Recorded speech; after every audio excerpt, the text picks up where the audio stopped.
안녕하세요. 플라톤 인문학 TV의 김성호입니다. 오늘은 그 이재명 외교의 딜레마라는 제목으로 한번 생각을 해보길 원합니다. 요즘에 이제 주한미군 감축 얘기도 나오고 관세 얘기도 나오고 방위비 지금 을 증액하라는 얘기가 미국에서 나오고 있죠. 주한미군 그러니까 이거를 우리가 좀 생각을 해봐야 돼요. 주한미군 감축이 바로 한미동맹의 와해다 뭐 이런 식으로 보도하는 매체들이 있는데 그거는 한미동맹의 성격을 잘 모르고 어, 그동안 한미동맹의 진행 과정을 잘 모를 때 하는 얘기예요. 이게 뭐냐 하면 한미동맹은 한미상호방위조약이라고 하는 그 조약에 명시돼 있죠. 한미동맹의 범위는 태평양 지역이다. 이 얘기를 하고 있어요. 그러면 이 얘기는 무슨 얘기냐면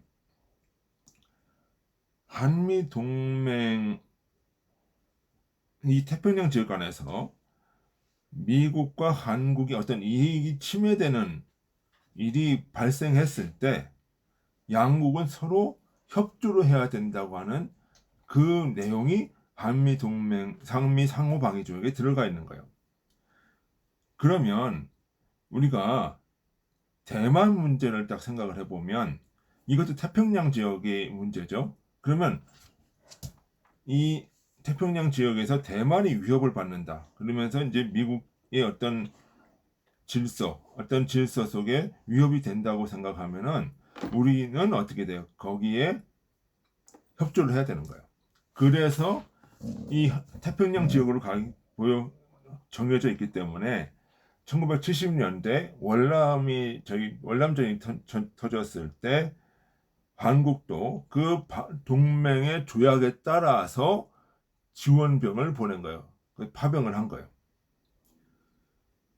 그러면 이 미국의 전략을 이해하고 한미 동맹을 이해한다고 한다면 그거는 뭐예요? 미국은 하나의 세계 전략으로 움직이는 거예요. 한국, 일본, 필리핀, 인도를 하나의 전선으로 생각을 하는 거죠. 중국을 포위하는 전선이에요, 이렇게. 거기에 이제 나토도 들어가죠. 그러면 이 지역에 있는 군대들을 어떤 대만이 침공이 받았다거나 어떤 위협이 발생했을 때 임시적으로 증원해 갈 수 있는 거죠. 가장 미국에서 오기까지 멀고 주변에 있는 군대들을 일단은 지원을 보내는 거예요. 그래서 일본이 그 병참 기지의 역할을 또 하는 거죠. 그런 거는 이해를 해야 된단 말이에요. 그러니까 우리가 얼마 전에 한미연합사 사령관 브론슨 사령관이 한 얘기를 보면 4천여 명을 감축하는 거를 한미동맹의 현대화라고 얘기를 했단 말이에요. 동맹의 새로운 적응이라는 얘기를 하는 거예요. 그렇다고 해서 이것이 동맹의 와해나 그런 것이 아니란 말이에요. 그래서 그것을 알 수 있는 것이 그 브런슨 사령관이 뭐라고 그래요? 전시 작전권은 미군이 가지고 있어야 된다라고 하는 거죠. 그러면 이건 뭐냐면 한국이나 어떤 그 대만에서 어떤 문제가 발생하고 나서 연쇄적으로 전쟁이 터졌을 때 전쟁이 어떤 그 안보의 위협이 생겼을 때 미군이 개입을 해서 지휘를 하겠다는 거죠. 그럼 이게 동맹의 와해가 아닌 거죠. 주한미군의 철수나 이런 것이었다고 한다면 그런 얘기를 안 하는 거죠. 그리고 얼마 전에 이제 국방수권법에서 무슨 얘기를 하냐면 이제 주한미군이 28,500명이죠, 지금. 이것을 감축할 때는 미 국방부 차관이 의회에 가서 보고를 하게 돼 있다. 그러니까 이 감축을 굉장히 제한하고 어렵게 만드는 거죠.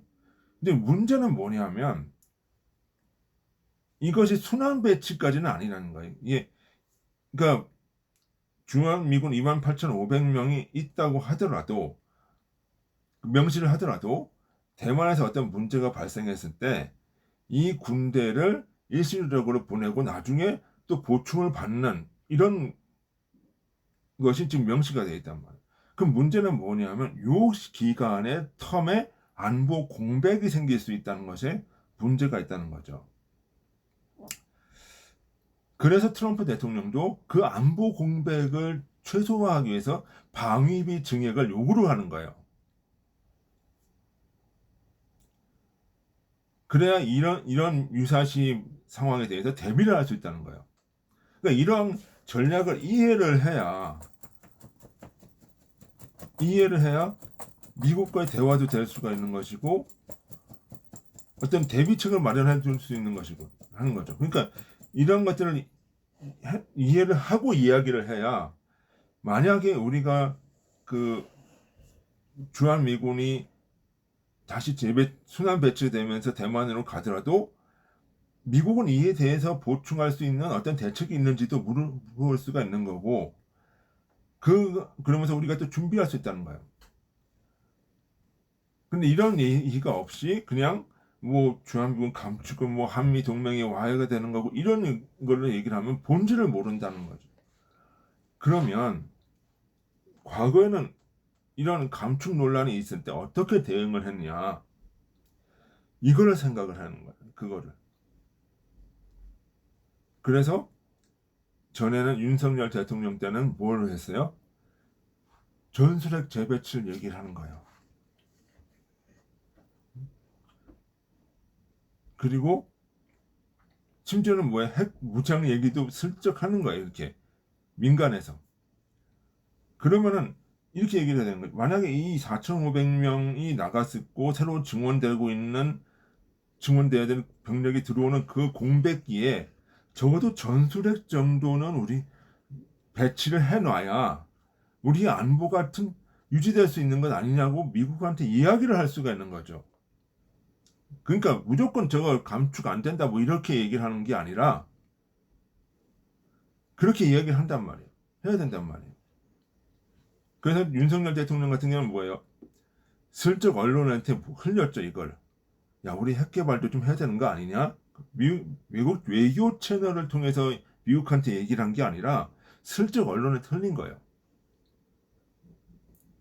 그러니까 뭐예요? 미국에서 이거를 보완을 해야 되는 목적으로 뭐예요? 캠프 데이비드 협정 그리고 그 핵 전술 핵 그 전력 참여 기획단 뭐 이런 이야기들을 나누면서 거기에 참여하는 것도 이야기를 하고 그러면서 자연스럽게 감축 얘기는 사라져 버렸다는 거예요. 그게 외교예요. 박정희 대통령 때도 주한미군 나간다고 그랬을 때 뭘 얘기를 해요? 우리 핵 개발하네. 우리 살아야 되겠어. 이렇게 이야기를 하니까 어떻게 돼요? 주한미군이 그대로 남았단 말이에요. 그런 것들은 생각을 해야 된단 말이에요. 그런데 지금 이 이재명 정부가 얘기를 하고 있는 그것을 이야기하기가 어려운 것이 이 정권을 뒷받침하고 있는 인사들 민주당의 어떤 정청래라든가 또는 뭐 김민석 지금 국무총리죠 총리라든가 그리고 이 정권의 뒷받침을 권력이 기반이 되고 있는 민노총 같은 경우는 아주 반미를 딱 명시를 했단 말이에요. 명시를 한단 말이에요. 심지어는 주한미군 나가라고 얘기를 하는 사람들도 있어요. 미제국주의라고 얘기를 해요. 그러면 이런 사람들한테 이런 핵개발 전략이라든가 이런 것들이 이야기를 했을 때는 이거 반발이 된단 말이에요. 그럼 정권의 기반이 흔들려. 그 얘기도 못해요. 그렇다고 이거를 이런 어떤 그 핵에 대한 카드라든가 어떤 협상을 하게 되면은, 안 하게 되면 어떻게 돼요? 주한 미군이 실제적으로 4,500원 감축될 수도 있어요. 그러면서 관세라든가 이런 거에 대해서 외교적인 어떤 그 딜을 할 수 있는 카드가 다 사라져 버리는, 없게 되는 거예요.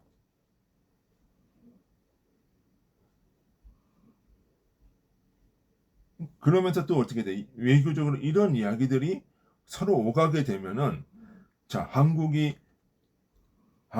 전술핵이 재배치된다. 그럼 이걸 누구를 자극하는 거예요? 중국과 북한이죠. 근데 요즘에 이재명이 얘기를 하는 게 뭐예요? 한미연합훈련도 축소를 하겠다. 북한을 자극하지 않겠다. 이런 얘기가 자꾸 나오잖아요. 그러니까 이런 외교적인 딜레마, 봉착을 해버린단 말이에요. 그러니까 이재명 정권으로서는 지금 이걸 어떻게 풀어나갈 수 있는 방법이 없어요. 이게 지금 이재명 외교의 딜레마라는 거예요. 과거 윤석열 정부라든가 박정희 정부라든가 보수 정권 때는 이런 얘기 딜이 가능했죠. 왜? 이 사람들은 기본적으로 반미도 아니었고, 뭐예요? 주한 미군을 있게 할 목적으로 딜을 하고 미국이 협조하는 가운데에서 이런 안들을 제시를 한 거예요. 그러니까 미국이 이런 것들을 타협할 여지가 있었어요. 근데 이 정권은 그게 아니란 말이에요. 이런 얘기들을 했다가는 당장에 뭐예요? 얼마 전에 그 중국 대사가 뭐라 그래요? 한국 내에서 반중 혐한 시위를 자제해라. 이런 얘기가 나오잖아요. 그러니까 이재명이 그거를 반중 혐한 시위를 자제해달라고 똑같이 얘기를 하는 거예요. 안 된단 말이에요, 결국. 결국은 이거는 이재명 정권으로서는 이렇게 해도 욕먹고 저렇게 해도 욕먹는 그런 구조 속에, 함정 속에 들어가 있는 거예요. 결국은 만약에 이것이 미국이 요구하는 대로 흘러가게 될 거예요. 결국은. 그러면 어떻게 되냐면 민노총이나 이런 그